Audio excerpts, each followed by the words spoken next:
wa sahbihi wa man wala noo ngi tàmbali sunuy kàddu ci turu sun borom di ko sant waaye di julli di sëlmal ci ab yonentam ak i ñoñam ak i saxaabaam di ñaan julli googu mu doon julli koo xam ni yàlla danañ ci defal tawféex yàlla danañ ci defal taysiir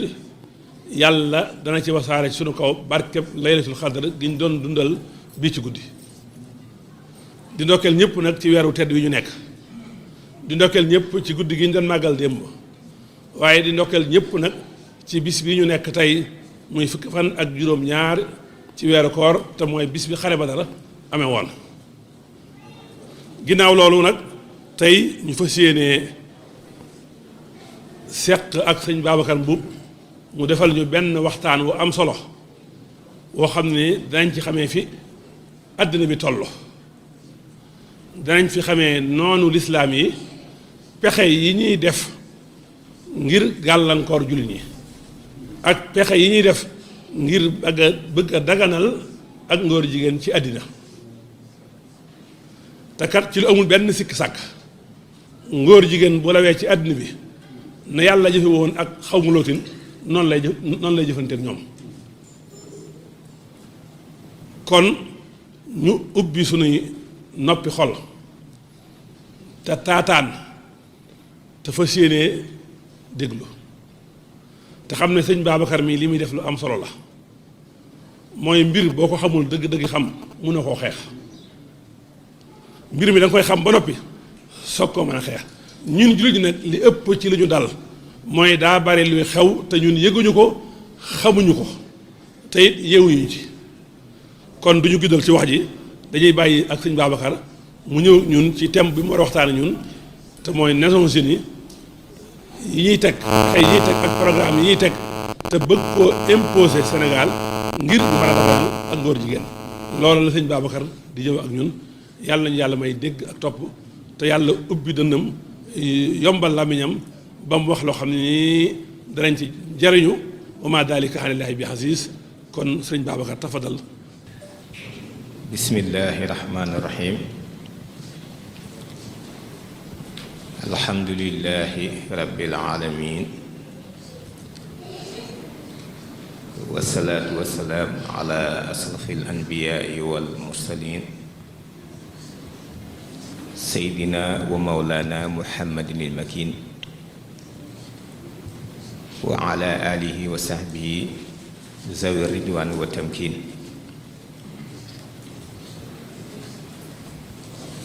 assalaamu aleykum wa rahmatullahi taala wa barakatuhu ixwatul kiram ñoo ngi leen di nuyoo ba gën a jot ci nuyoo yi te mooy nuyoo lislaam di leen ziyaara ci bis bii barab bii ak waxtu wi itam di jiital nag ci nuyoo bi ak ziyaar bi suñu xarit suñu soppe suñu sëriñ imaam Cheikh Mouhamadul Bachir Touré di seede ni jëmm ju baax a ngi nii jëmm joo xam ni lu baax rekk a ko ñor te lii may wax képp ku ko xam mën nga koo seede xutbaam bi mu def léegi nii doy na sëkk ci am njàngale ñu jàllale woon ko ci mboolem médium yi am ci Sénégal yépp nit ñi jot ci ndax am njàngat mu baree ci am ci xare Badar te def na ko ci làkku wolof nit ñi ñépp mën koo dégg mën caa jariñu muy mag di ndaw kon Touré ñoo ngi lay ñaanal yàlla borom bi dëgëral la guddal saw fan ci barkeb bis bi barkeb alxuraan ci daraja yi sa maam ju tedd ja Cheikh Abdoul Ahad Mbacké su ko defee di nuyu nag mbooleem bokk yu tedd yi nga xam ne yépp ñoo ngi leen fi fekk kenn ku ci nekk bu ñu sañoon danañ jaar ci saw tur ak saw sant di am mbégte lool nag ci jotaay bi ndax yaakaar naa daaw amaluñ fi jotaay ndax corona bi fekk na boobu ñu tëj réew mi mën na maa wax sax ni boobu tëj nañ àdduna sépp xëy na yombul woon waaye biiru sunu njëkk amal jotaay fii ci néegub yàlla bi tey ji nag ñu bëggoon a waxtaane loo xam ni jàpp nañ ni mbir la mu waree sa xam li tax warees koo xam mooy dañ koy def ci sunu tur maanaam képp ku toog fii ak ku fi toogul ku dégg sama kàddu ku ko déggul tey sénégalais dafa mel ni yaa sàkku ñu amal ko ci réew mi ndax bu ñu demee ci constitution bi dafay wax ni le pouvoir du peuple pour le peuple et par le peuple baat yi nag dañ koy bind ci làkk woowu nit ñi dañ ko dul xam waaye nee nañ li ñu fiy def lépp askan wi lañ koy defal ci seen tur lañ koy def ñoom ñoo ko sàkku it ñu def ko lii mooy principe bi diriger Sénégal te loolu ku seetlu tuuti mën nga koo xam ndax ñeenti président yi fi jaaragun yépp amu ci benn boo xam ni moo xëyee këram rek dem ca palais ba ne fal naa sama bopp askan wee koy jox sañ-sañ bi ñooy boole seen kàddu jox ko jël alal yi teg ci loxoom ni ko jiitul te defalal ñu mu mel ni kon Sénégal mooy sunu kër bàyyi ñun ñëpp ñu bokk fi nekk ñu bëgg nag ni njaboot gi yaatoo ab liggéeykat boo xam ni mbindaan lay doon ni ko liggéeyal ñu nag jox ko ay sañ-sañ mu man di toppatoon tout tànk yi di man di balee ko fobeere liy sécurité bi ci biir kër gi it ñu mën koo toppatoo ñu fexe it ba ku war a jàngi jàng ku war a liggéey liggéey ku war a def leneen it def leneen kenn du tooñ wala ku tooñ it ñu teg la ci sa palaas loola lañ leen di liggéeyloo waaye ci biir loolu nag mu am yu ci am yoo xam ni askan wi war nañ koo xam te nii ñu ko fas yéene leerale it dem nañ ci mbooleem gox yi nekk ci biir Sénégal yépp leeral ko fa ci mbooleem sénégalais yi ndax mbir la mu ñépp séq ndax lu tollook daanaka ñaari at ci ginnaaw manqué na tuuti bi ñu demee Sëñ Muntaxa lañ ci njëkk a waxtaanal bi ñu ko waxee mbir mi fi mu toll ak yi ci am mu ni ñu lii day fii mu toll ak li ngeen ma wax doonatul loo xam ni dees ko war a waxtaane ci biirum néeg te lu ñépp bokk la kon da ngeen di wër réew mi yépp waxtaan ceeg nit ñi ba mu leer seen bopp ba noppi loola moo sababoon tournée boobu bi ñu jógee ci Sëñ Muntaxa ñu tàmbali ko dem ci biir réew mi yépp waxtaan ci ak nit ñi nga xam ni dem nañ ci mbooleem xalif généraux yi nekk ci Sénégal dem nañ ci ñi jiite association islamique yi dem nañ yi tamit ci ñi nga xam ni ñoo ŋànk église bi jàngu bi waaye dem nañ ba ca Oussouye fële ca bois sacré ba ci roi d'Oussouye seeti ko ak njabootam gi nga xam ne ñoom la njaboote waxtaan ci ak ñoom kon bàyyiwuñu kenn seetewuñu kenn bi loolu noppee it mbooleem kuréel ak banqaas yi nekk ci réew mi yépp it dem nañ waxtaan ci ak ñoom ba ci ñi yëngu ci wàllu politique bi muy ñi yor nguur gi jot nañ leen waxtaan ci ak ñoom ñi nga xam ne ñoo ne ci kujje gi it jot nañ leen waxtaan ak ñoom jot nañ syndicalistes yi waxtaan ci ñoom ngir wane rek ni bàyyiwuñu kenn seetewuñu kenn sëriñ daara yi amul kenn kuñ seeti ñëpp dem nañ ci ndax Sénégal ñun ñëpp a commencé bokk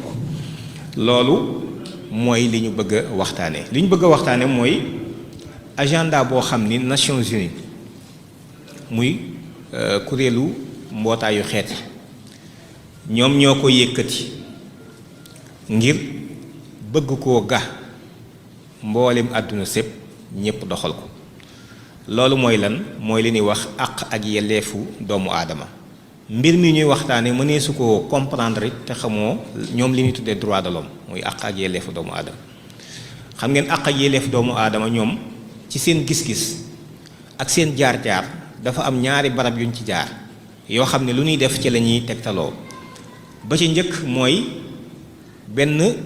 révolution bu amoon fële ca France ci 1789 muy ci 18e siècle ci lañ defoon déclaration bi njëkk ñu koy wax la déclaration des droits de l'homme et du citoyen fukki article la ak juróom-ñaar ku ñuy wax Gilbert Moutier de La Fayette moo ko bind di kuy wala kàngam lu rëy ci loge maçonnique bi ñu ko bindee doxaat ay at yu yàgg ba yegsi ci 1948 bi ñu génnee ci ñaareelu guerre mondiale bi ñu tëggaat beneen déclaration boo xam ni mooy la déclaration universelle des droits de l'homme baatub universelle bi jaaxal na ma ci ndax déclaration universelle te booba ñun ñii ak sunuy maam ñun booba ñoo ngi ci nooteel xanaa bokkuñu ci nit ñi ñun ko boobu ñun ñoo ngi ci nooteel ñun 1948 bi ñu koy def te pourtant déclaration universelle la ñu wax des droits de l'homme kon nit ñëpp am nañ àq ak yeleef ak i sañ-sañ waaye nag ñun dafa mel ni boolewuñu ci woon boobu loolu it mat naa bàyyi xel ci waroom xam-xam yeeg gëstukat yi xam ni loolu noonu la demee 1948 waaye bi ñu ko def dañoo def ci article 2 ba ni yile àq ak yelleef ñuy wax kenn sañu koo xañ nit ngir pas-pasam ngir ab deram nu mu mel ngir waasoom ngir fu mu juddoo ngir am na alal wala amu ko ngir yan xalaat la am ci siyaasa mbaa leneen ngir aadaam yooyu kenn sañu ci sukkandiku xaj ko loolu lañ ca wax waaye yii ma lim déggu leen ñu wax ci mbirum borom ñaari tur yi ndax booba ñoom dañoo jàppoon ni mbirum borom ñaari tur yi feebar la ñoom ay nit ñu feebar lañ leen jàppe woon ca jamono jooju ba 1990 nga xam ne yàggul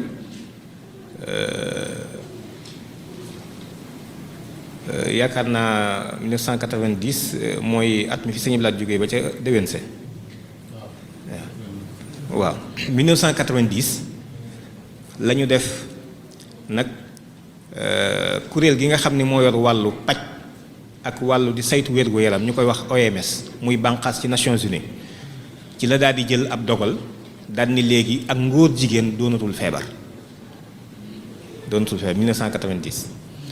biñ ko defee nag ñu ni léegi kon ginnaaw xam nañ ni ngóor jigéen yi ndeke du feebar léegi kon ñoom it nañ leen boole ci àq ak yelleef yi ñu bokk ak kook nit ñëpp 1990 ci la nag ci OMS décidé retirer homosexualité sur ce qu'on appelle la nouvelle classification internationale des maladies bi loolu amee ñu ni nag nañ daal di jéem a xool naka la ñuy liggéeyee ci loolu Nations Unies liggéey bii la ci njëkk a def lii ma ngi ko defee ci Autriche ca Vienne mboolem àdduna sépp a fa daje woon lu ëpp 7000 participants bàyyi ko ci réew yi ci àdduna bi yépp muy la déclaration et le programme de Vienne nga xam ni dañ ci doon liggéey ni ñaar fukki at yu ñu war a liggéey ngir seen àq ak yelleef document bi mi ngi nii bari na lu ñu ci wax nag loo xam ni mëneesu koo tënk ci ab jotaay waaye ma wax ci lenn rek loo xam ni mat naa bàyyi xel ci képp koo xam ni gëm nga yàlla gëm bis penc ba mooy dañoo wax ci biir document bi ni Ban Ki-moon moo wax ci document bi Ban Ki-moon ñëpp xam nañ ko jiite woon na fi Nations Unies nekkoon secrétaire général bu Nations Unies dafa wax ni bi ñuy daje ci ndaje mii nee na àdduna si dafa defoon ñaari pàcc ñenn ñi daal ni ñoom lépp lu ñuy def ci seenu dund wala ñu koy wax wala ñu koy jëf ñoo ngi sukkandiku ci lii liñ jëlee ci seenu xol la ñu gëm te loolu diine lay doon joo xam ne asamaan la wàcce woon wàcc ci suuf la jógoon wàcc ci suuf nee na ñeneen ci des taxaw fee daal ni ñoom lépp lu ñuy wax mbaa ñu koy def mbaa ñu koy taxawee ci kaw suuf ñoo ngi sukkandiku ci seenum xel kese waaye sukkandiku ci lu loo xam ne naan ay ngëm-ngëm la nee na lii indi na jafe-jafe te jotaay bi keroog waaye nee na bi ñu doxee mujj na ñu daal di am fu nu déggoo mooy miir bi doxoon diggante ñaari kuréel yooyu nañ ko màbb nee na dañ ko màbb ci liñ mujj d'accord mooy lépp lu jëmati ci àq ak yelleefu doomu aadama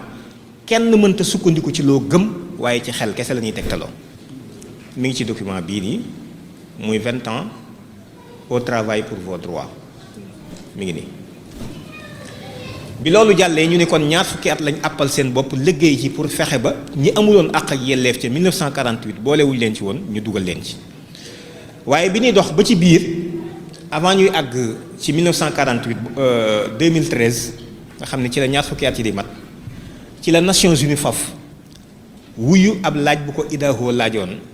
te ay réew yu bari yu jàppale ko ci mën naa ci tudd ku mel ni France ak Pays-Bas. IDAHO mooy International Day Against Homophobia benn ONG la boo xam ni 2006 la déposé woon benn pétition pour ñu daganal ngóor jigéen ci àdduna bi biñ ko defee gis ngeen kayit wi ma leen wan Nations Unies moo ko jël ci 2011 pour jox nag li ñuy wax àq ak yelleef yu yees àq ak yelleef yu yees ndax àq ak yelleef yi 48 la woon yu yees yi 2011 la le 15 juin 2011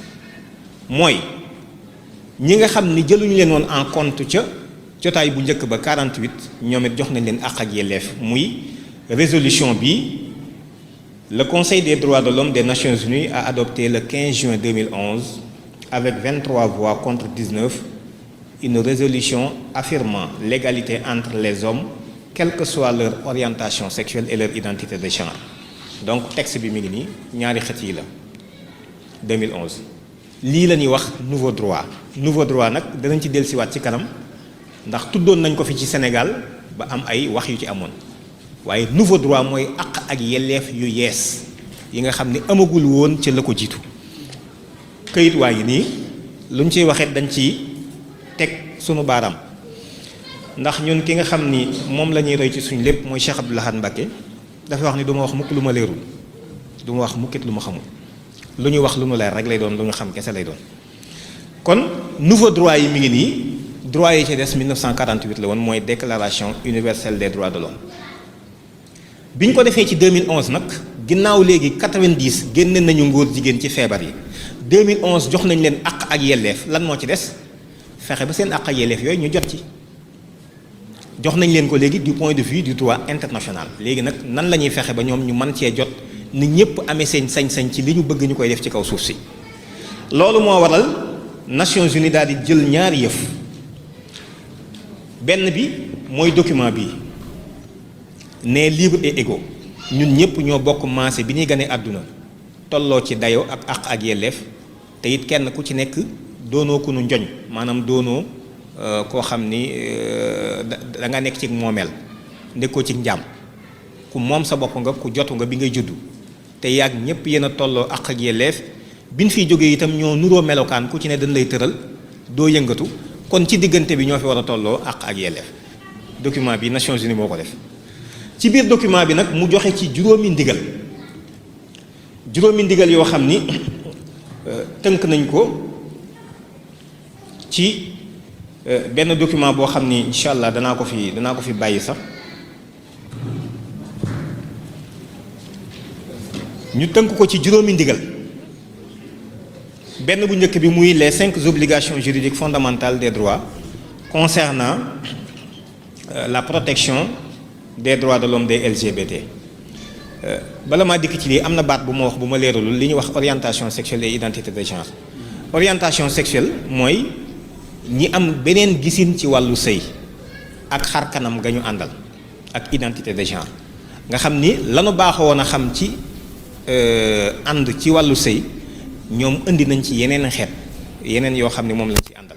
ñoom baat boobu lañ koy tudde muy orientation sexuelle et identité de genre loola nag ñu gis ko ak di ko jafe ñoom dafa am xar kanam gun ci génnee gun ci wane ci penc mi loolu lañ tuddee orientation sexuelle et identité de genre léegi dañoo wax ni 5 obligations juridiques fondamentales des droits concernant la protection des droits de l'homme gis nga mi ngi nii Nations Unies moo def document bi waaye baat yi mu jëfandikoo lan la 5 obligations obligation mooy wareef loo xam ne daf laa war du la wàcc waxul recommandation de dañ la ko digal bu la neexee def mbaa nga fippu obligation la ci yun teg ci kaw état yëpp juridique moo loo xam ne dañ koy yoonal ci wàllu yoon lañ koy tënk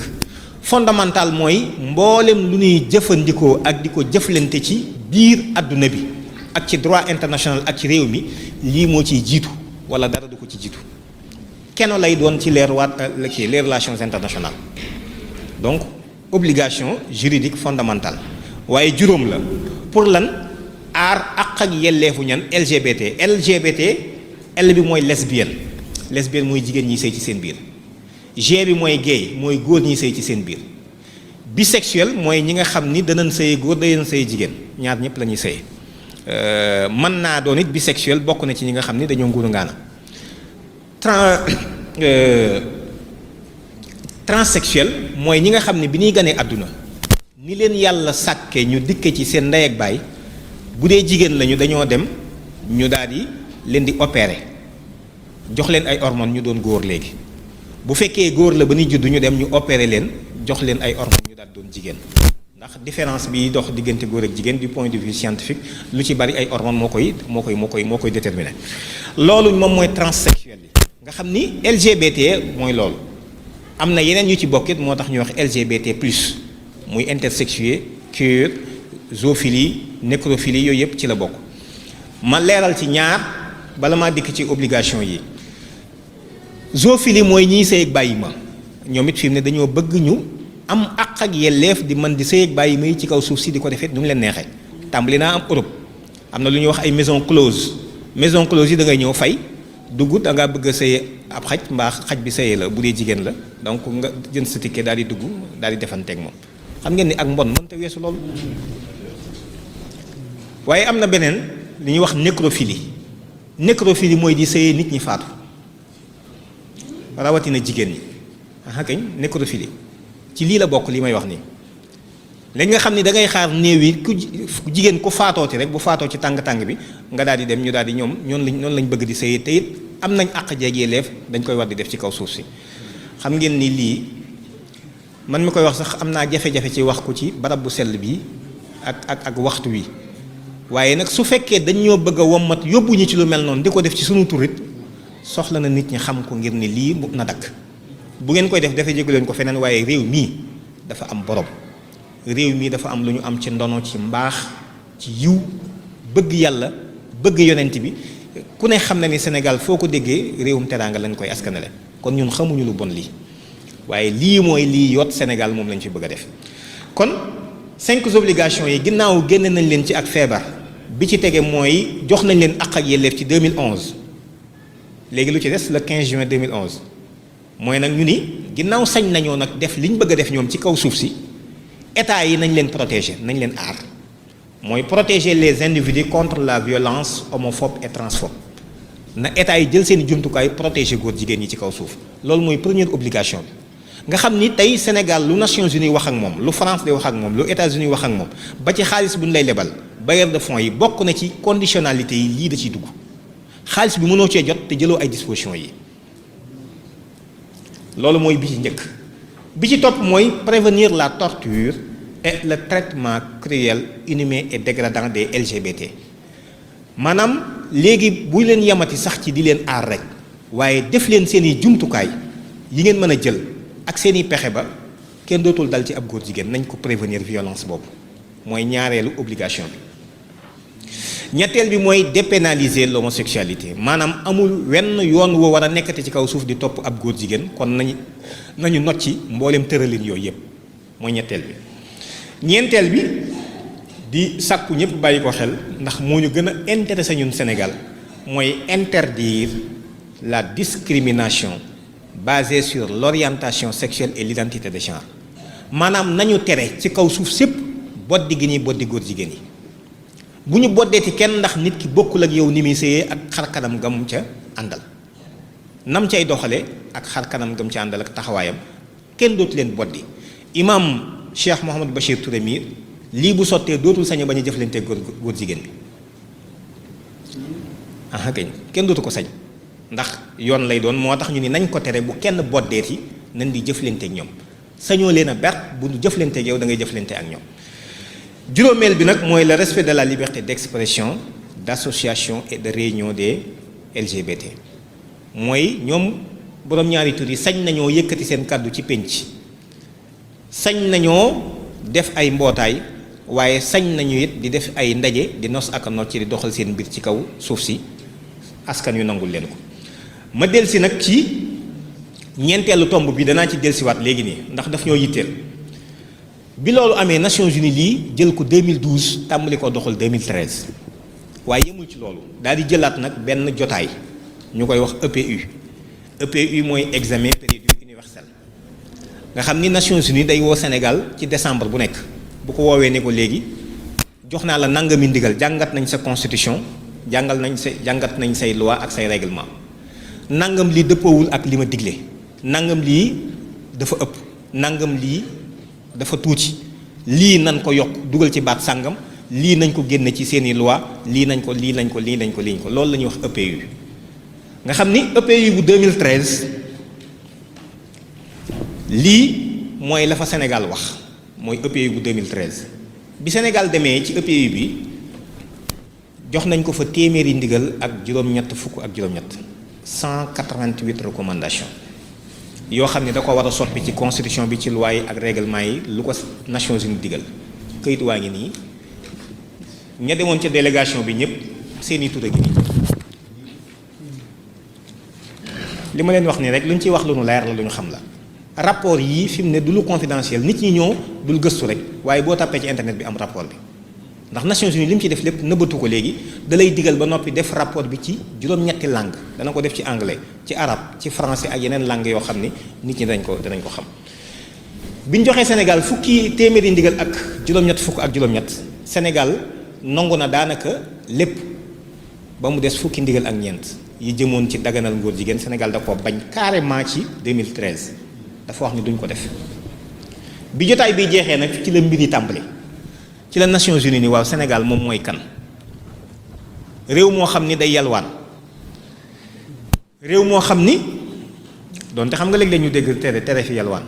waaye ñii yalwaan moom ñoo bokkul nu ñuy defee rek ñii dañuy costume yalwaan yi ay milliards ñi yor seen i pat di laara bi laaraan ñaar fukk mbaa fukki tam moom loolu rek a fi ne li may wax nii am na di maanaam mosoo fee gis ci télé bi ñun la don du gouvernement du Japon don de l'Allemagne don mooy lan mooy ab sarax bi don ñun français lañ jàng don mooy sarax kon yalwaan yee bokku rek nañ koy defee kii day costume karawaatu jël avion yalwaan yi kii def tànku nee nam ñëw ni laara bi la lii rek la moom loolu rek la léegi Nations Unies réew moo xam ni dafa yalwaan réew moo xam ni ak yokkuteem sax mi ngi ko yaakaar ci lépp nit ñi ba noppi taxaw naan ñu man damaa am lu ma gëm mais kii dañ koy wan boppam xam nga jotaay bi ma wax léegi 2013 la ci 11 décembre 2013 parce que 2013 jeex na 2014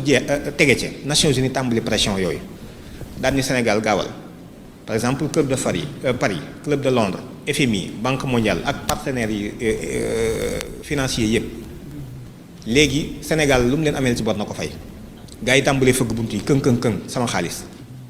doo ma mayel moratoire mënatu la am waa léegi man maa ngi bëggoon sax nga yolamal tuuti lebal ma tuuti xaalis ndax am naa programme Sénégal émergent ma la nangam ñun la déet xaalis moom bu ko yaakaarati lañ la digoon ni dañ koy financer sax bañ nañ léegi dootuñu la jox xaalis ndax lan góor jigéen ñi da ngeen di dugal rek léegi loolu doon pression te ku nekk mën na ko imaginer ci yéen doon pression boo xam ne mi ngi wàcc ci suñu kilifa yi ñu jiite te askan wi yëguñu ko te askan wi képp leen ci mën a wàllu ñoom amatuñu pexe moo tax Obama dikkoon Sénégal 2014 bi ñu dikkee Obama bi mu génnee ci biti lu mu wax nañu daganal mbirum góor jigéen président ni ko pareeguñu 2013 ñu ni duñ ko def 2014 ñun pareeguñu xam nga wax yaa ngi tàmbalee soppiku 2013 duñ ko def 2014 pareeguñu nag mën naa am ku nekk ci waajtaay la mën naa am kuy xaarandi dara la loolu 2014 la 2015 président dem fële ci France ñu sëkkatal ko ndax foofu la yëf yi gën a metti Sénégal yéen lan moo tax ngeen naan da ngeen a bañ lu bon ngóor jigéen du lu bon léegi kon fu ngeen ci toll président ni ko ñun am nañ ay góor jigéen Sénégal am nañ fa ay góor jigéen journaliste bi ni ko waaw bu ngeen amee ay góor jigéen te ñoom kenn sëñ ta wax kenn sëñ ta sëqat sañu ñoo sax wane seen ngóor jigéen googu ci penc mi lu mu leen di jariñ ni ko ndax kon Sénégal sañ nañu ñoom ak kuréel leen di jàppale wane seen mbir ak woote ci wane seen mbir d'abord ba pare ak woote ci ak ngóor jigéen ca penc ma président ni ko sañ nañu ko xam nga yëf yaa ngi tàmbalee leer de 2013 duñ ko def 2014 pareeguñ 2015 sañ nañ ko dama leen di tegal wax ji it ngeen dégg ko mu ni ko sañ nañ ko mu ni ko sañ nañu ko mu ni ko mbaa dara du leen ci fekk waaw xaw ma ndax dara dana leen ci fekkam déedéet waaye du bàyyi ko ci gouvernement bi ni ko seen diggante ñoom ñooñu nag ak askan wi ni ko loolu beneen mbir la ni ko loolu moo tax ci ngay gisee ni seen jafe-jafe foofu rek la ñoom ni ko loolu moo tax nit ñi war a am ak woyof ci xam ni réew yi bokkuñu ay jaar-jaar bokkuñu nu ñuy màggee ak nu ñuy doxe ak nu mbir di ñëwee nan koy taxawee ni ko loolu it dafa feeñ ci wàllu siyaasa moo tax ngeen war a xam ni mbir mi bi mu agsee ci ñu war a boyal góor jigéen ñi nag ñu am seen àq ak yelleef yéen lijjanti ngeen ko ci ab loi France 2013 la ko lijjanti woon ci loi ni ko ñi ci des dañoo soxla ñu muñal leen jox leen temps bu gën a yaatu xam nga loolu wax jaa ngi leer la ndegete kon ñoom lii seen jafe-jafe mooy buñ leen xoj-xoj léegi ni def leen ko waaye nañ leen may temps tuuti dinañ ko def léegi ma dégtal leen wax ji ngeen dégg ko ci français la ko wax nag. Mais nous avons des homosexuels chez nous. Ça veut dire qu'aujourd'hui, les associations de défense des droits des homosexuels au Sénégal auraient pignon sur rue, la possibilité de s'exprimer, la possibilité de faire campagne, par exemple. Ils sont libres. Ils sont libres. Ils sont libres de le faire. Sans aucune difficulté. Sans ça, je ne sais pas s'ils auront des difficultés ou pas. Pas avec le gouvernement, c'est sûr. Mais est-ce qu'ils n'auront pas de difficultés avec la société? Ça, c'est une autre affaire. C'est pourquoi j'ai dit encore une fois, les gens doivent avoir la modestie de comprendre que tous les pays ne sont pas les mêmes, n'ont pas les mêmes histoires, n'ont pas les mêmes évolutions. Et chaque pays a son propre métabolisme. Et ça, on le voit aussi au plan politique. Alors, si la question de la liberté, de la dépénalisation de l'homosexualité se pose, en France, vous l'avez réglé d'une certaine manière par une loi, mais ailleurs, ça prendra plus de temps. Mais ailleurs, ça prendra plus de temps. Ailleurs, c'est où? Madame feneen fi muy wax mooy fan feneen mooy Sénégal ndax moom mi moo jiite Sénégal nee na foofu ça prendra plus de temps ah kañ wax na dëgg li tax ça prendra plus de temps mooy bi muy wax ji Sénégal mi ngi liggéey document bi ñu koy wax la stratégie nationale pour l'équité et l'égalité des genres la SNEG lan ngeen gis ñu bind ko fii 2016 ba 2026 ndax loolu du plus de temps 10 ans plus de temps la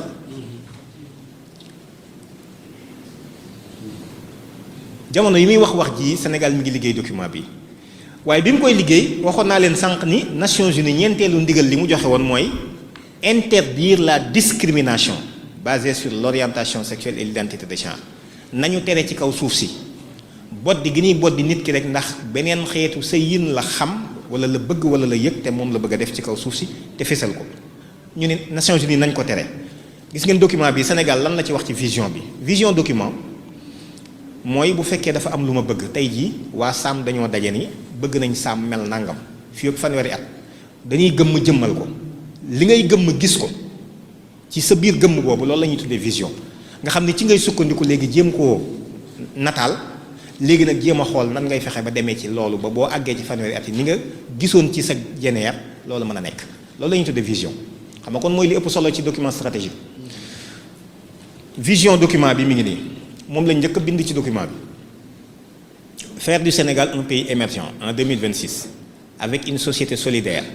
dans un état de droit sans discrimination kon leer na mooy bu ñu yeggee ci 2026 ñu def Sénégal muy réew moo xam ne dana tàmbalee suqali ko amus ndoole te it du doon réewum yoon moo xam ne nit ñi dañuy jàppante ni alxuraan di wax ka'annahum bunyaanun marsuus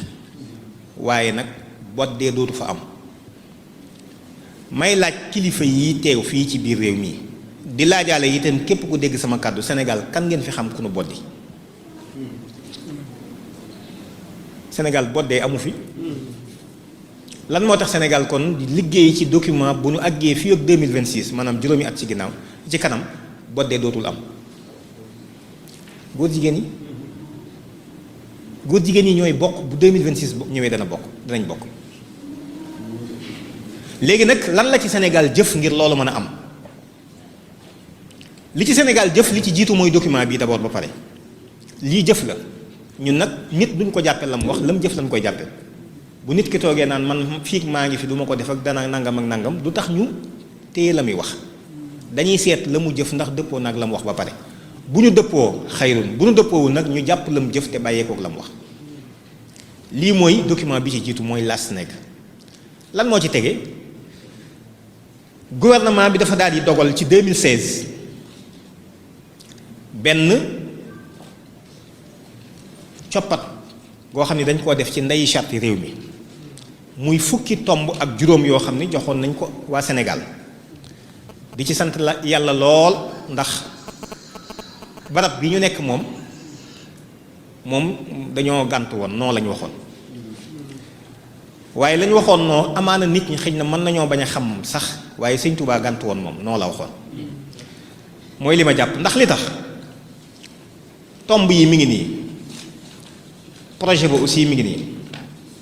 fukki tomb la ak juróom li journal officiel bu Sénégal la journal officiel bépp dogal bu ñuy jël ci réew mi bu génnul fii baaxul fii lay génn ba noppi soo ko baax journal officiel bi dañ ciy wax ni ñeenteelu tomb bi moo doon la reconnaissance de nouveaux droits xanaa baat boobu am na lu mu leen jox droit de l'homme 1948 nouveau droit 15 juin 2011 mooy àq ak yelleef yi ngeen xam ni amagu leen ko woon ndax nouveau lañ wax àq ak yelleef yu yees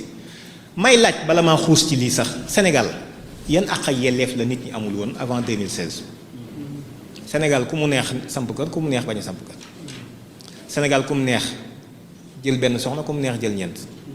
ak li ci diggante bi Sénégal ku mu neex yewwi sa soxna si bu ko neexee ñaan baat Sénégal ku mu neex tuxoo dëkk ba sa waajur sañcoon wala ya mu nekkoon fa nga ganee àdduna tuxu ci beneen dëkk Sénégal ku mu neex bay ku mu neex napp ku mu neex sàmm ku mu neex it tukki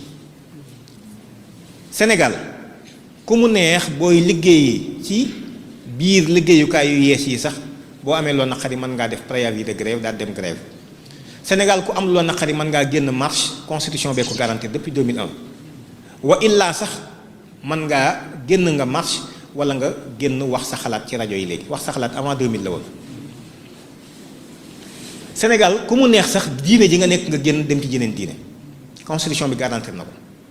Sénégal ku mu neex sax nga woote fi diine ju bees constitution bi garantir na ko lim garantir rek mooy taalibe bi yonent bi sallallahu alayhi wasallam ni daa bëgg a yor réew mi lii rek la moom la tere waaye ku mu neex woote diine ju bees constitution bi garantir na ko waaye léegi lan la Sénégal kon yan àq ak yelleef lañ amuloon lépp lu ñuy am ci réew mun naan réewum liberté la àq ak yelleef am nañ ko ba mu des góor ak góor guy takkante waaye ñoom ci réeral gi ñuy réeral ak xeeb gi ñu xeeb ak doyadal gi ñu doyadal da ngay gis ni ñu formuler sax baat bi la reconnaissance de nouveaux droits aux citoyens xam nga citoyens yi ay nit lañu wala duñu ay nit lañu nouveau droit aux citoyens kon ay droits de l'homme la xam nga boo nee droit de l'homme automatiquement xel yi xam ne droit de l'homme ngay wax waaye dañ naan nouveau droit aux citoyens duñ wax homme bi dañ koy dindi waaye citoyens yi ay nit lañ ndax bàyyi xar yi ak bëy yi duñu ay citoyens gis nga subtilité bi ñu ciy dugal léegi nag ñu daal di tàmbali droit à un environnement sain am na ku jege lool kilifa ci nguur gi kuñ ciy waxtaan mun ma non un environnement sain la ñu wax man ko waaw environnement sain mooy la environnement du mooy li la wër ma ni ko yii ngeen di wax bu yàgg ba ngeen di dem ci dongab daara dong wax ko parce que baat bi ngeen di wax la dul xam te su ngeen ko leeral doon léegi mu wax leen delloo leen seen place waaye ñun fa ngeen jànge lañ jànge kon mën leen ñu réeral ci ay baat environnement mooy li la wër jaww ji garab yi bàyyi may waaye nit ñi ci lañ bokk nit ñi ndax góor jigéen ñi bokkuñu ci kon environnement boobu bu ñuy wax environnement bu dal te sain te sell te lañ tuddee sell ñoom ca ñoom mais nit ñi ci lañ bokk aussi te nit ñi góor jigéen ñi ci lañ bokk kon lay tax ak dal man caa am ci jëflante environnement boobu moo lay wax ni góor jigéen ñi dañ leen di nangu seen àq ak yelleef pour dal googu mën a am waaye gis nga ni ñu koy formuler day doon lu xóot loo xam ni kenn du ci prêter attention waaye nag danañ ko leeral ci biir nin bindee article bi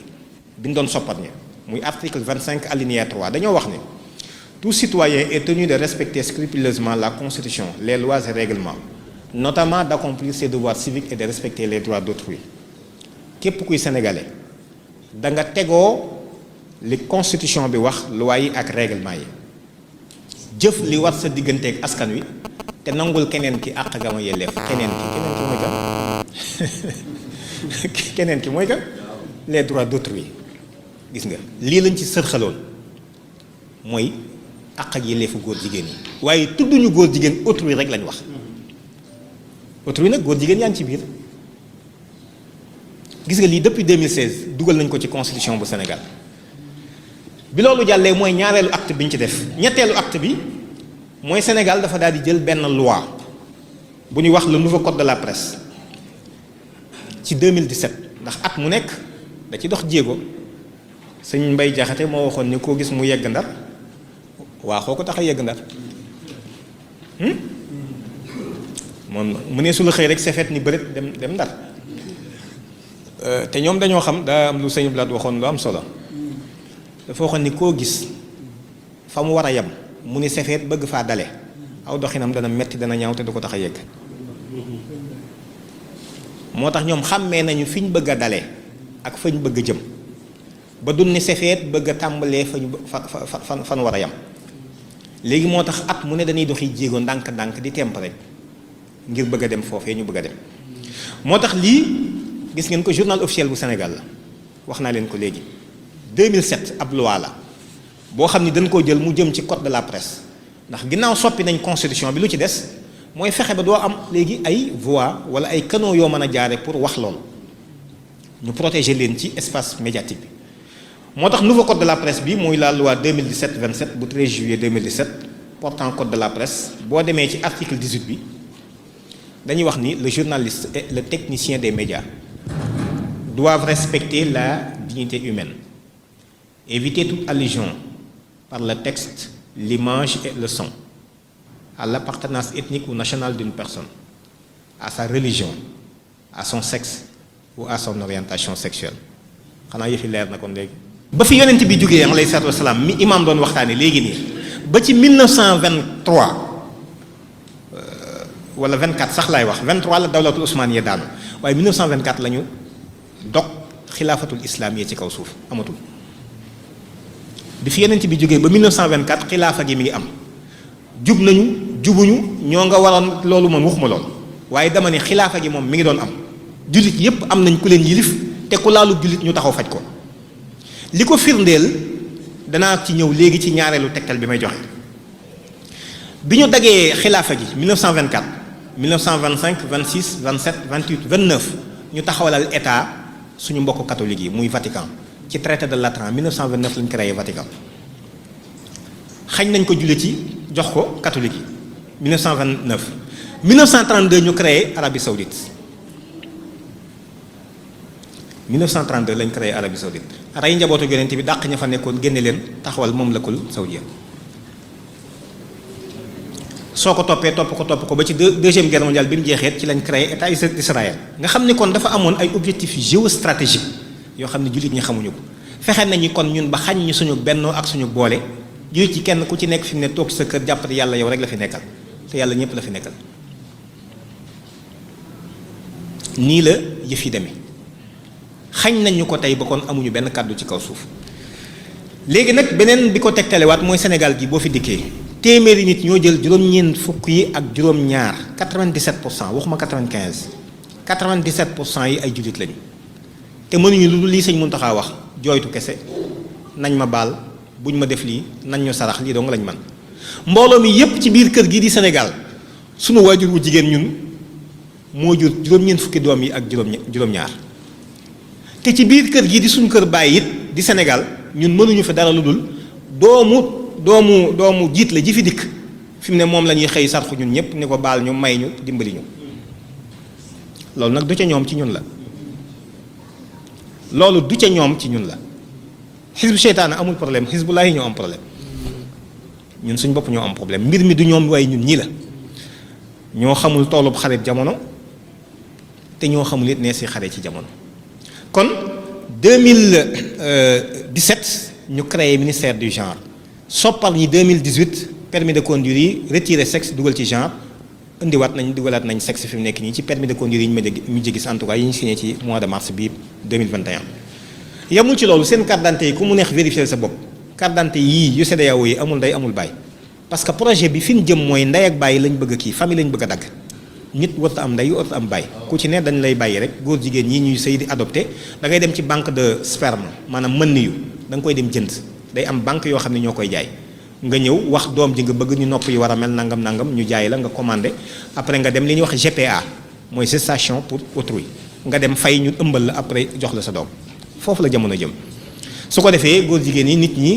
nit sañ naa taxaw jigéen kese ni takk naa sama bopp góor kese ni takk naa sama bopp terewul da nga mën am njaboot nga xam ni famille doonatul kon góor ak jigéen ànd ngir taxawal ak njaboot déedéet loolu soppi nañ ko depuis 1995 waaye fële ca Égypte waaye famille mooy doon lan jigéen kese dana mën a doon am famille góor kese dana ko mën a am góor ak góor am ko jigéen ak jigéen am ko góor ak jigéen aussi am ko jamono ju tiis ci lañ jëm jamono ju doy waar ju yéeme waaye nag ñeneen bu ñu gisee loolu ñun war nañoo bàyyi nit ak suñu gis-gis ak suñu gëm-gëm te loolu askan wi rek a ko mën a fajal bopp ba tax na sama xel daf ciy sori lool léeg-léeg suñuy gisu lii ak ni ñu sàggane mbir yi ak fi mu nu mën a jëmee fi mu nekk nii léegi nag dafay mel ni première phase bi maanaam jéego yi jiitu Sénégal waroon koo dox ci mbir mi Sénégal def na ko ba pare moom la ñuy tuddee la phase d'institutionnalisation léegi lan moo ci des la phase d'appropriation de la population ngir askan yu mën koo nangu dégg ngeen ko ci waxu président léegi ngir askan yu mën koo nangu il faut ñoom ñu am ñeenti jaaruwaay wala boog ñoo ci ëpp ci yi ñuy jaar bala maa dikk ci ñeenti jaaruwaay yi ma dégtal leen ci EPU bu 2019 EPU wax naa ko sànq mooy jotaay bi ñuy woo Sénégal di ci woo yeneen i réew di seet ndigal liñ ko joxoon lan la ci def lan la ci tàmbali te yëggaleegu ko ak lan la ci defagul ak lu ko waral ak yan ndigal yu bees lay jëlaat at mu nekk ñu woo Sénégal mu dem ci décembre bii bu 2019 la délégation Sénégal li ñu wax lu leer la dañoo wax ni Sénégal yoonam terewul ak ngóor jigéen danaa leen ko dégtal ngeen dégg ko ci français la ko wax ba ñépp xam ni it lii mu wax rek laa wax. Accepter la majorité, seules 28 recommandations sur ce total-là ont été notées. Et ces 28-là ne concernent pas seulement les personnes, l'homosexualité, mais ça concerne certaines dispositions relatives au code de la famille, aux droits des femmes, à l'autorité parentale. Donc pour revenir sur votre question spécifiquement, je voulais juste préciser que la loi sénégalaise n'interdit pas en tant que telle l'homosexualité. La loi ne parle pas d'homosexualité. La loi sénégalaise n'interdit pas l'homosexualité. kon ñoom li ñuy wax ak la ñuy wax fee bokkul. ñu ni yoonu Sénégal terewul ngóor jigéen. kon nag na ko Sénégalais yi xam yoonu Sénégal terewul ak ngóor jigéen kon loolu pour wax leen rek ni kon ñoom phase bi pare nañ ci ba pare def nañ ko ci yoon taxawal nañ bànqaas yu koy saytu ñoo ngi ciy liggéey ci suuf léegi lii seen jafe-jafe mooy nan la ko askan wi di nangoo pour askan wi nangu ko nag ñeenti bànqaas yi ñuy faral di jaar yii la bi ci njëkk ñun dañoo wax ni dañoo ndóol wax nañ ñu amul leen dara da ngeen a ñàkk léegi nag ñoom dañoo am programme yoo xam ne dañuy xeex ñàkk muy la lutte contre la pauvreté ak di ñu xëcc naan ñi ñuy encadrer pour ñu dem ci développement te toujours ma wax ko yéen sama mbokk yi nga xam ne yéenay samay mbokk yi bopp ñun ñu nga xam ni ñun alxuraan la ñu gëm amul menn réew mu institution financière yi mas a encadré ba jëlee ko ci ak ndóol yóbbu ko ci ak soqali ko amul ci àdduna mosul am kon ku topp seen i ndigalit ñoo ngi lay dugal ci guuta dong ndax nuñ la noté képp fi mu nekk ni la ñuy wul amul kon bi ci njëkk muy programme lutte contre la pauvreté dañ cee ciblé ñaari bànqaas yu am solo muy jigéen ñi ak ndaw ñi ci mbootaayi jigéen ñi ak mbootaayu ndaw yi la ñuy faral di ciblé ni dañ leen di jàppale dañ leen di jox ay financement dañ leen di encadrer ci nan lañ war a saytoo ay mbootaay ak yan ay renforcer leen ay ci ay capacité di leen woo ci ay séminaire di leen yóbbu ay saleek ay barab léegi ku mel ni man nga xam ni man maa ngi dëkk fii ci Kajoor gii man aw sëb laa xam ak yu mel noonu nga jàpp ma yóbbu ma Saly dugal ma ci hôtel boo xam ni 4 étoiles 5 étoiles ma xool fenn fu ci nekk mel ni panal ñu jox ma ci aw ñam woo xam ne si mosuma koo jëfandikoo climatiseurs yi di sedd ñu teg ma ci ay yëf yoo xam ne di ma wan ay yëf yu xuy yoo xam ne dafay yóbbu li ñuy wax blow my mind dafay yóbbu sam xel su ko defee bu noppee lan lay wax ca naan la ni àdduna war a doxee ni ñu war a saytoo mbir yeeg ni ñu ko war a yëfe ca la ñuy jaarale yeneen module yoo xam ne mi ngi jëm ci nan la ñuy fexe ba wut jàmm ba nit ñëpp ku ci ne sa àq ak yelleef ku ci nekk nga mën koo dund acceptation de l'autre vivre ensemble gis nga ay concept yu bees la yu ñu génnee duñ la leeralagun lan la waaye ci cëppaandaw nga koy xam fekk na c'est trop tard waajal gi la ciy waajal nag ci concept yu bees yooyu di la ci tàggat bu ñu noppee séminaire bi jeex na ñu yëkkati 200 000 teg sa loxo kooku lu ñu lay wax da nga ko déglu te loolu ñoo ngi koy doxal ci biir Sénégal ONG yi ak ñeneen ak ñeneen ak ñeneen di ko parrainer di ko doxal loolu benn phase la ci. beneen bi ci des jëfandikoo média bii gis ngeen film yi ñuy indi léegi téléfilm yi novelas yi jafe na nga seetaan ci boo xam ni góor jigéen nekku ci loolu ku ko topp ku nekk xam nga ko waaye ba ci film yi nii defee Sénégal ak théâtre yi sax da ngay gis léeg-léeg ñu ko ciy dugal loolu pour préparer opinion bi la ngir woyofal mbir yi ci ñoom ba gis gi bari goo xam ni finalement bu yegsee na mu diise woon ci ñoom ñu bañee ko ni dootuñu ko bañee noonu dootuñu diise noonu danaa ci nettali benn anecdote benn xissa dafa am benn kilifa dafa ma invité ñuy waxtaan ci mbir yi ak yeneen i mbir mu ni ma man de 1990 bi ma yëgee ni dañuy am ñaari film yu ñu indi Sénégal muy Dallas ak Dynasty nee na dama woo président Abdou Diouf xam nga ni kon kilifa la ni ko daal dama bëgg ñu gisee nee na mu ni ma ñëwal ñu gisee bi ma demee gisee ak moom ma ni ko président ñaari film yii di Dallas ak Dynasty boo seetaanee mu daw ci biir Sénégal gii lu bari ci askan wi dana yàqu ndaw ñi moom waxaale wu ma leen ëllëg kenn du leen jariñoo nee na ma wax ko mu ni ma dégg naa la ma jóge fa dem jak saaw fekk fa Alaaji Abdou nee na bi ma ñëwee nuyoog sëriñ bi mu dalal ma waxtaan ak moom ni ko am na ñaari film yoo xam ne da Dallas ak Dynasty la tudd bu ngeen seetaanee mu daw ci biir réew mii mboolem lu fi maam Alaaji Malick bàyyi woon danañ ko gàkkal wala danañ ca gàkkal lu bari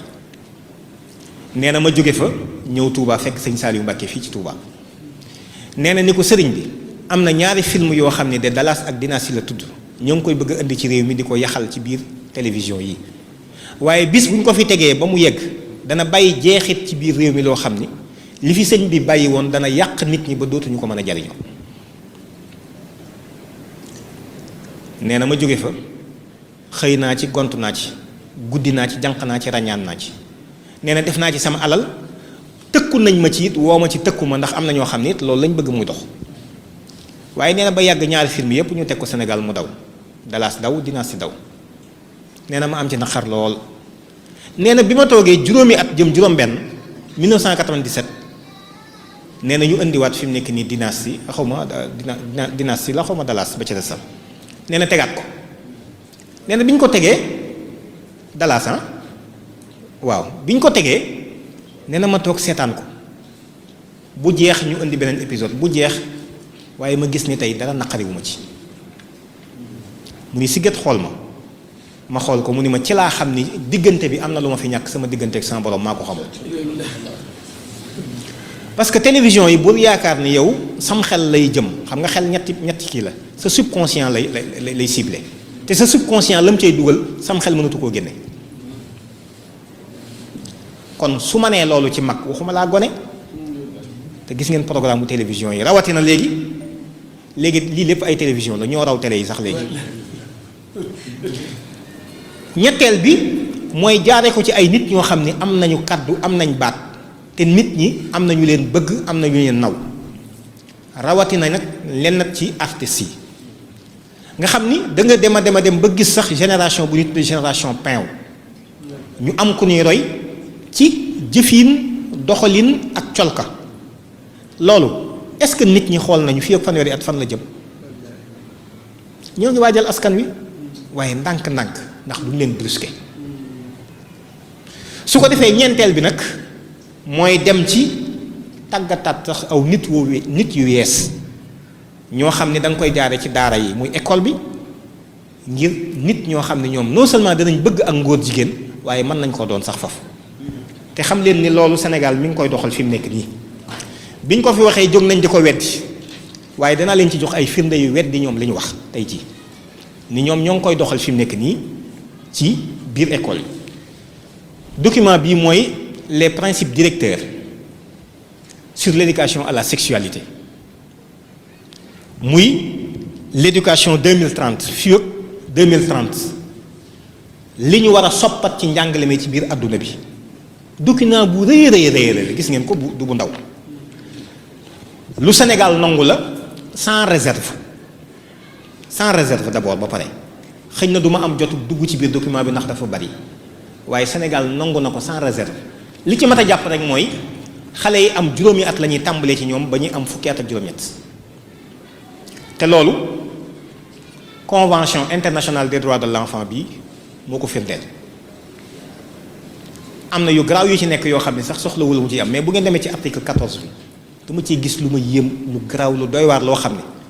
jar na badar amaat mooy xale bi nga xam ne wax nañ ni am na juróomi at ba fukki at ak juróom-ñett am na sañ-sañ ci am diinay boppam ñii ñoo ngi yàq suñ njaboot gi te yéeguñu ko ñu ni xale bi am juróomi at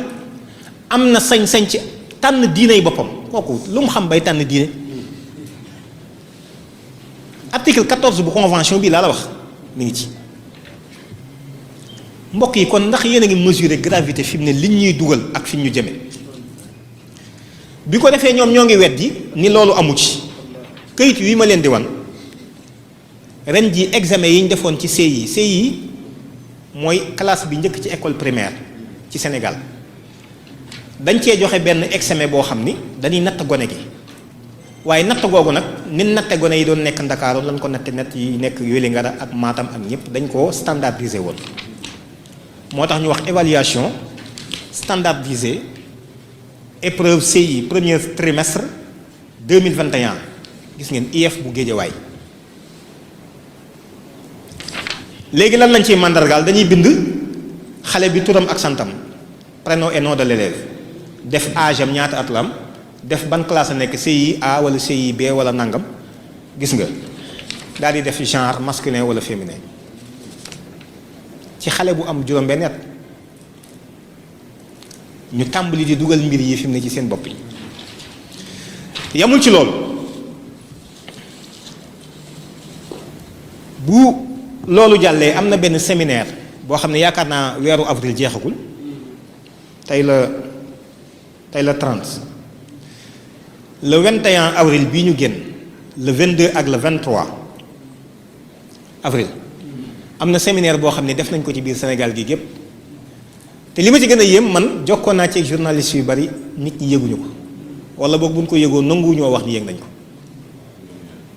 xam nga lu ñu doon def ci séminaire boobu dañ doon tàggat jàngalekat yi ñiy jàngale ci école primaire yi mooy daara yu suufe yi ak yu diggu doom yi mooy moyen collège moyen secondaire mooy CM yi dañ doon tàggat ña fa nekk ci nan la ñuy raxase boppu xale yi toll foofu ci mbir mi ma jox leen këyit wi ko firndeel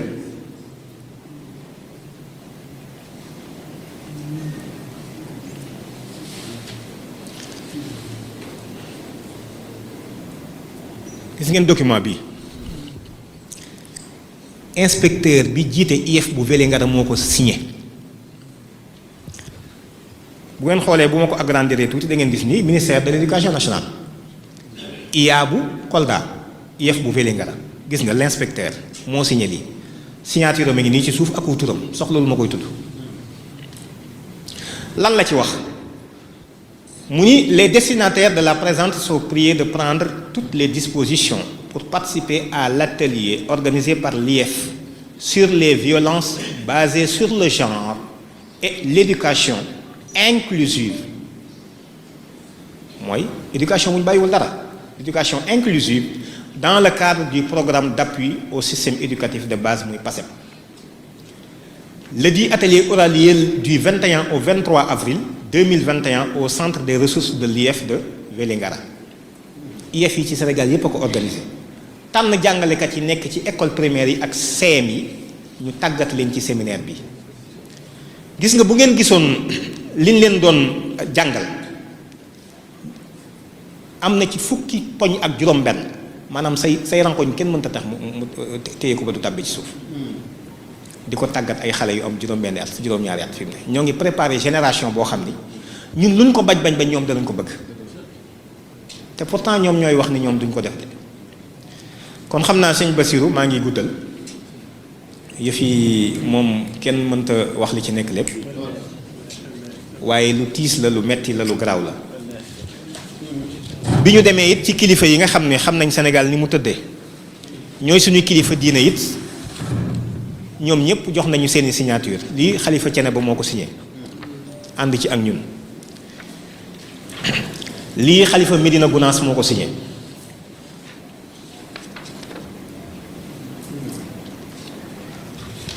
lii xalifa Léona Niassène moo ko signé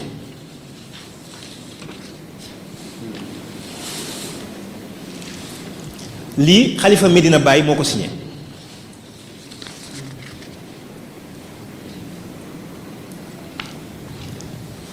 lii xalifa Xaadim Rasulillahi moo ko signé sëñ Muntaxa lii sëñ Babacar Sy Mansour xalifa général des Tidianes moo ko signé xëy na doy na yii yëpp ay signature la kilifa yi ci biir réew mi yëpp a ko signé ñëpp waaye ñii ma ci jukki rek doy na sëkk xalif général day xaar aussi signé na ko signature am mi ngi nii kon mboolem kilifa yépp ànd nañ ci lii nañ ko dakkal ci réew mi mboolem kilifa yépp àndal nañ ci ñeen jël loi boo xam ni dafay tere ak ngóor jigéen ci réew mi ñoom ñëpp signé nañ ko ànd nañ ci moo tax ñoo ngi waajal am ndaje le 23 mai ca Dakar ñoo ngi sàkku képp koo xam ni gëm nga ni bu la Badar fekkoon nga fekkee yonent bi da nga ànd ak moom ñoo ngi lay woo di la xaar ci jotaay boobu xam nga li tax ñoom fi mu ne signature yi bu ñu leen ko jëbalee du tax ñu def loi bi xam nga li tax du tey la fi lii njëkk lii code de la famille 1971 bi ñu ko taxawalee kilifa diine yi dañoo daje fële ca Dakar le 3 janvier 1971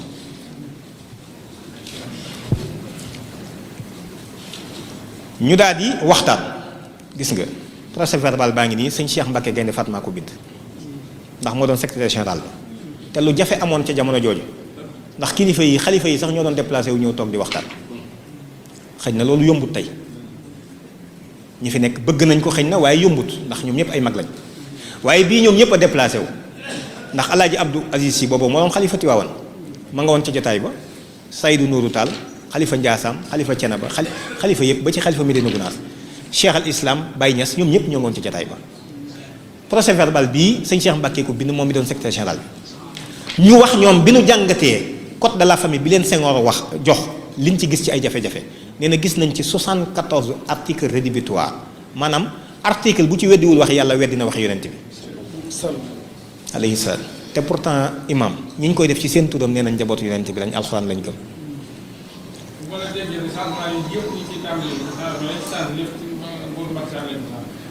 waaw am na yu ci jiitu sax gis nga bi lii amee waa li ci ëpp moom ci ayam la waaye am na ci yooyu jiitu na ko moom ndax protocole de Maputo bi ñu koy signé boobu Ablaye Wade moo fi nekk waaye moom danaan def ak xarala danaan damay nax tubaab bi da koy signé te du ko promulgué waaye boo ko signé bàyyi ko fi bu ñëwee dañ koy promulgué jàllale ko su ko defee ñoom bi ñu defee lii ñoom ñu daal di gisee ak président Senghor ni ko code bii dëppoowul ak ñi ñu ko bëgg a doxal àtte leen ko ndax gëmuñu lii ñun kon li ñu bëgg mooy code bu ñu fiy toog nan ci teg boole ci suñu aada boole ci diine ji fi nekk ba ci église bi sax bindaale nañ ko ci ñoom ñi seeni ngëm-ngëm nañ leen bàyyi xel jullit ñi fi ëpp loolu mooy code bi mën a dox Sénégal Senghor ni leen li ngeen bëgg lay def daal di woo Abdou Diouf mi yoon premier ministre boole leen ak moom Abdou Diouf recevoir leen daal ni leen man de xam ngeen ni jullit laa ñu ne waaw mun leen li ngeen bëgg laay def ndeke ndaxee mbaay la waral ñoom ñu doon dox sottiwul mooy ñoom gëm na ni nit lu mu wax dëgg la moo tax bañ leen waxee ne danañ ko def rek ñoom ñu bàyyi ne danañ ko def waaye bañ déggee ni code bi jàll na sëñ Abdoulaye def na ci discours ni code bi du dox Touba sëñ Mandione Laye def na ci discours ni code bi du dox Cambérène ak Yoff Cheikh al Islam def na ci ay bayit sëñ Abdou Aziz Sy Dabakh def na ci ay bayit waaye tamit sëñ Cheikh Mbacke ku ne xam na ni def na ci téere bu am solo kalimatillahi wiyal xuliya. kon ñoom wane nañ ni suñu kilifa yi àndu woon ci code de la famille bii. gis ngeen bi loolu amee ñu doxaat ba ci 1995 damay expliquer li tax ñu bëgg nit ñëpp génn taxaw 1995 bi ñu ci yeggee am ay nit ñu dajewaat daal ni jaaduwul ko toll ni sëñ Cheikh Mbacke ak ni mu toll Alaaji Abdou Aziz Dabakh ak ni mu toll Cheikh al Islam ni mu toll ak ñañu àndaloon ñoom ñëpp bëgg dara ci réew mi ñu neenal ko loolu jaaduwul rawatina buñ ko maasee bëggandoo daal ni nañ doxaat ci seen tànk yooyu fexe lañ bëggoon ñu jéem cee dox daal di créer benn cadre bu ñuy wax SIRCOF sëñ Abdou Aziz Al Amin moo ko doon coordonné man ba bu yàggul laata mu fi jógee rek gisee nañ ci waxtaan nañ ci daanaka lu mat ñaari waxtu mu recevoir ñu ci sëñ Abdou Aziz Al Amin mi bu Tiwaawan moo doon coordonné cadre bi may bëgg a nettali nii biñ ko defee ñu tàmbali ko ci Alaaji Abdou 95 la bi mu fi jógee sëñ Mansour Sy ak yu ni demee ñuy continuer di ci liggéey fi liggéey nañ ci fukki at ak juróom ba gis ngeen code bii ma leen di wan code de la famille bu jullit la musulman boo xam ni biñ ñëwee ci sëñ Saliou Mbacké sëñ Mourtala la leen booleel sëñ Mourtala tànn commission ñu liggéey ci ay proposition yii lañ ci def code bi mi ngi nii liggéey nañ ko ba mu sotti xalifa yépp ànd ci fukki signature xalifa ànd ci ñu woo benn député boo xam ne gis nga proposition de loi 2010 ñu yóbbu ko assemblée nationale ni lii la kilifa yi réew mi bëgg ñu ne ko xoteet sànni loolu tax ma ni leen rapport de force rek lañ xam faw nit ñi génn ñu xam ni nit ñi caaxaanuñu te ñoo moom réew mi suñu ko deful suñu kàddu yi kilifa yi ak waxagul la ñu yemale te damaa jàpp ni kilifteef la ci ëpp solo baat la suñu seetaanee suñu kilifa yi bu ñu waxatee seen i bëgg-bëgg ñun ñëpp toog ñu seetaan seen i joxoñ ñu neenal ko danañ dem ba réew mi kilifteef dootu fi am te war nañu koo daw kem suñu kàttan ndax Sénégal li ko wute léegi àdduna sépp man de xaw ma dara waaye ci li ma jàpp xam-xam bu gàtt ak gis-gis bu gàtt kilifteef la li ko waral mooy fan yi ci ginnaaw rek réew mi yëngu na ñetti wos yi nga xam ne ñoo yor réew mi muy exécutif bi parlementaire bi ak judiciaire bi ñoom ñëpp dem nañ ba kenn mënatul ci réew mi dara ba wax nañ ni am na ci yenneti kilifa yoo xam ne takkoon nañ seen i bagage sax tàmbalee bëgg a dem kan moo ko lijjanti sëñ Muntaxa kon loolu moo lay wax ne ñetti wos yi ñu téye réew mi dafa am ab ñeenteel muy wax une institution de fait boo xam ne dañ koo ignorer te kenn waru koo ignorer moom la ñu war a jëmmal ndax ñoom ñooy kilifa réew mi kon suñu seetaanee seeni kàddu bu jógee jëm ci leneen ñu neenal ko te fi ñu leen di soxlaa mooy ay sapeur pompier rek la ñuy doon fu réew mi demee ba ñoom ñu lëjal ko ni leen kaay leen lijjanti bu ñu lijjantee ñu leen dellu leen ci seen derrière ndax amu leen xam-xam bu mën a yor am réew yéen nañ leen ñaan loo rek waaye bu leen joxe seen xalaat loolu yi tamit jafeñ-jafeñ la ba tax na kon lii wa tax ñu xam ne ñun bu ñu joxee signature yi tamit kenn du def loi bi moo tax ñuy woo képp koo xam ne gëm nga ni boo fekke woon Badar da nga ànd ak yonent bi alayhi salaatu wasalaam képp koo xam ne gëm nga dekki képp ku gëm bis pénc ba képp ku bëgg Cheikhul Khadim mbaa nga bëgg Cheikh Omar Foutiyou mbaa nga bëgg kàngam yi nga xam ne ñoo nekk ci réew mii te jëfi lu baax lu rafet ñu ngi leen di woo ci bis boobu le 23 ñu taxaw wan leen ni leen ni loi bii du lu ñuy négocier maanaam ñun ñoo moom réew mi askan wi constitution bi moo ko wax le peuple sénégalais est souverain kon ginnaaw ñoo moom réew mi li ñu bëgg mooy ñun bëgguñu ak mbon ci réew mi ku ko fi saxal li ngeen di defet na ngeen ko dakkal ndax suñuy kilifa ñoo signé mbir mi ñoo bëgg mu dakk lii daal moom moo doon waxtaan wi ñoo ngi sant ñëpp di ndokkeel ñëpp dellu it wax dëgg yàlla di njukkal suñu wëllëre suñu soppe suñu lépp Cheikh Modou Bachir Touré asalaamaaleykum wa rahmatullahi wa barakaatu. kon xam naa mbokk yi am na fi ay laaj yu fi am sax yu jëm ci sëñ Babacar waaye xam naa dañ ciy tontu benn rek ngir sëñ Babacar bu jógee fii ginnaaw tàkkusaan daa am fu mu war a defaat waxtaan wu mel nii moo tax xam naa kon laaj yi jëm si ci moom dañ ciy tànn benn rek mu tontu ko bu ko defee ñu mën ko bàyyi mu dem ci yitte yi am na mbokk muy laaj ne ay kon cité bi ñu bëgg a xamal fii Sénégal moom la bëgg a xam lan mooy lan la ak ban taxawaay lañ ci war a am. Icon City bi dafa bokk ci benn programme bu ñuy wax ay villes intelligentes les villes interconnectées. xam nga troisième révolution bi àdduna di dund dafa am lu ñuy wax intelligence artificielle muy xarala gu yees boo xam ni dafa indi ay jumtukaay dund ak dundin gu yees wuuteeg la ñu baaxoo war a xam donc Akon City bi ci la bokk yeneen yu bari tamit ci lay bokk mu doon des villes intelligentes loolu nag dafa laaj temuk boppam xam naa ñu waaj ko toog waxtaan ci spécialement ndax dafa bari ay fànn yu mu laal yoo xam ne lu ci ne faaw leeralees ko ba noppi waaye li ma ci mën a tudd rek mooy lu raglu la ndax intelligence artificielle bi mu juddoo wala bi ko jur moo ko waral xam nga tey bu ñu demee ba jamono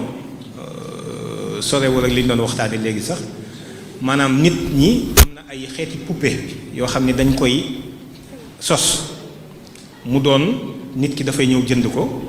nga xam ni danañ programmer ci moom lu tolloog fukki yëg-yëg ak juróom-ñett yoo xam ne dana ko am di ko mën di dox ci programmation bi rek la yem mën naa doon ku dal mën naa mel neneen mu doon jigéen lépp la doon am ci jigéen ñi da nga ko ci am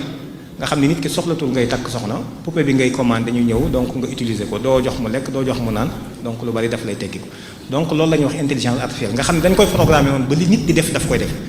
dëkk bu mel noonu nag moom mooy Akon City bi ci loolu lañ jëm asalaamaaleykum wa rahmatullahi wa barakatu